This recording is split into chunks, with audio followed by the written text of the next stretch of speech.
आज अंबिकापुर के Atmanand English medium school में शाला प्रवेश उत्सव के भव्य आयोजन करेगी।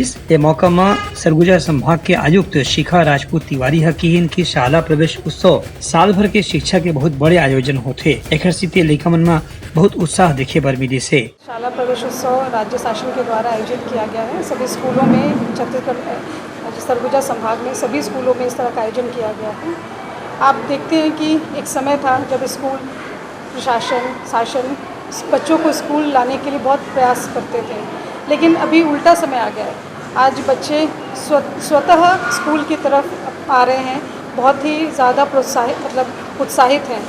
तो हम शाला प्रवेश उत्सव में आज यहाँ पर खड़े हुए हैं, स्वामी आत्मानंद अंग्रेजी माध्यम शाला प्रांगण में खड़े हुए हैं। आज इसका आयोजन यहाँ पर किया गया।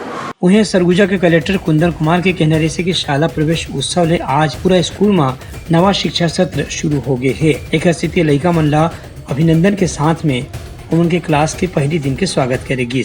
गर्मी के बाद अपने स्कूल अपने साथियों से मिल रहे हैं, तो एक अच्छा माहौल सभी स्कूलों में दिख रहा है। साथ ही शिक्षकों की उपस्थिति भी बहुत अच्छी है। शिक्षकों में भी एक विशेष उत्साह है। और आज हम लोग ब्रह्मपारा स्वामी आत्मानंद स्कूल में आए। आज के आयोजन में 5 बछर की परीक्षा में सबसे ज्यादा नंबर लाने वाला विद्यार्थी मन ला प्रमाण पत्र देके सम्मानित घलो करेगी। ब्यूरो रिपोर्ट, उतलंगा न्यूज।